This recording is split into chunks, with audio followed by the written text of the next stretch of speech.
اعوذ باللہ من الشیطان الرجیم بسم اللہ الرحمن الرحیم جزا اللہ عنا سیدنا و مولانا محمد صلی اللہ علیہ وآلہ وسلم ربی زدنی علما ربی زدنی علما ربی زدنی علما۔ السلام علیکم ورحمۃ اللہ۔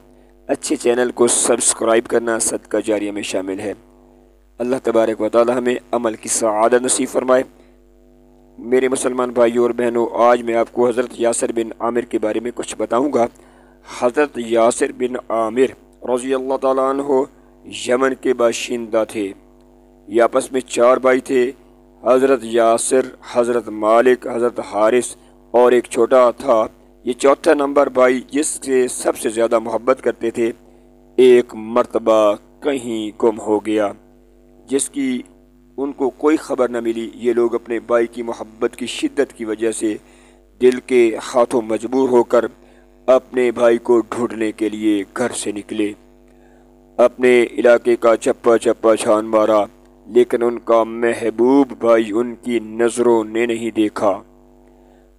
آخرکار حضرت یاسر رضی اللہ تعالیٰ عنہ اپنے دونوں بھائیوں مالک و حارث کے ساتھ اپنے بھائی کو تلاش کرتے کرتے مکہ مکرمہ کی سرزمین میں پہنچ گئے، لیکن یہاں بھی انہیں اپنے بھائی سے متعلق کوئی خبر نہ مل سکی، کوئی معلومات نہ مل سکی۔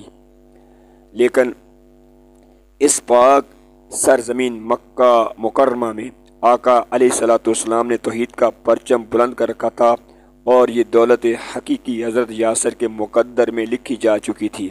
جیسے ہی یہ اعلان اس مقدس شخصیت کے کانوں میں پہنچا تو اپنے بھائیوں کو کہنے لگا کہ میں نے وہ دولت ابدی حاصل کر لی ہے کہ اب مجھے کسی دوسری چیز کی ضرورت نہیں۔ اگر رہنا چاہتے ہو تو میرے ساتھ رہ سکتے ہو، ورنہ تم اپنی مرضی سے مجھے چھوڑ کر جا سکتے ہو، مجھے تم سے شکایت نہیں۔ یہ بات سن کر دونوں بھائی مایوس ہو کر سرزمین مکہ مکرمہ سے اپنے ملک یمن کی طرف چلے گئے۔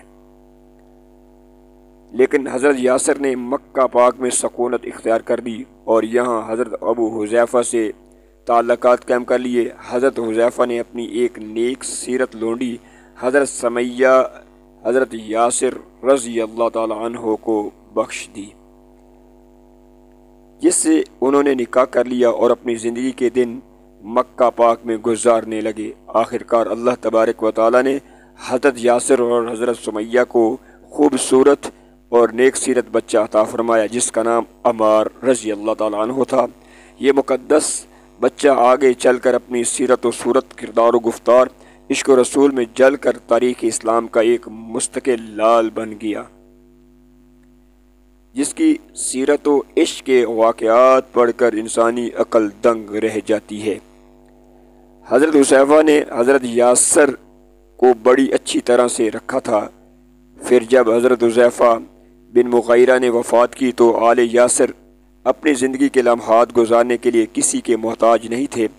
پھر وقت نے کروٹ بدل ڈالی تو وادی غیر ذی زرعہ کے سالار محمد صلی اللہ علیہ وآلہ وسلم نے اعلان نبوت فرمایا اور ہر طرف توحید کا پیغام عام کر دیا۔ تو آہستہ آہستہ لوگ اس اعلان نبوت پر لبیک کہہ کر دین اسلام کو اپنا آخری سرمایہ سمجھ کر اس دین کو قبول کرنے شروع ہو گئے۔ جیسے جیسے لوگ مسلمان ہونے لگے تو اہل مکہ نے مصائب کو بڑھانا شروع کر دیا، اور جس کو بھی دین اسلام کو قبول کرتے ہوئے دیکھتے تو اس پر ٹوٹ پڑتے اور انہیں بہت ہی دردناک سزائیں دیتے تھے۔ کسی کو مکہ کی ریتلی زمین پر لٹا کر اس کے سینے مبارک پر بڑے پتھر رکھ دیتے تھے، کسی کو ناک میں دھواں دے دیتے تھے، کسی کو گلیوں میں گھسیٹتے رہتے تھے، کسی کو لوہے کی زرہ پہنا کر انگاروں پر ڈال دیتے تھے، وغیرہ وغیرہ۔ ایسی عبرت ناک سزائیں فقط اس لیے دی جاتی تھی کہ لوگوں تم فقط بتوں کی عبادت کرو، اللہ تبارک و تعالیٰ کے پیغام کو چھوڑ دو۔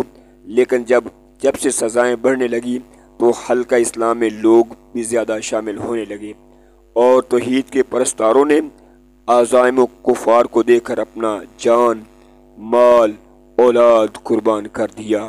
لیکن اب ان ظالموں سے آنکھوں میں آنکھیں ملا کر فرماتے تھے، اب دنیا کی کوئی طاقت ہمارے سینوں میں سے دین اسلام کی محبت کو نہیں مٹا سکتی۔ تمہاری یہ سزائیں ہمارے ایمان کو منتزل کم نہیں کر سکتی۔ تم اپنا بدترین کام کرتے رہو، ہم اپنی جانیں قربان کرنے کے لیے تیار ہیں۔ اب جیسے ہی کفار مکہ کو حضرت یاسر اور سعید و عمار رضی اللہ تعالیٰ عنہ کے مسلمان ہونے کی خبر ملی تو بنی مخزوم کے لوگ غیظ و غضب میں جل اٹھے۔ باقی کا واقعہ میرے اسلامی بھائیوں اگلی قسط نمبر 3 میں بتایا جائے گا۔ اللہ تبارک و تعالیٰ کی بارگاہ میں دعا کرتے ہیں کہ اللہ تبارک و تعالیٰ ہمیں اسلام سے محبت عطا فرمائے، آمین ثم آمین۔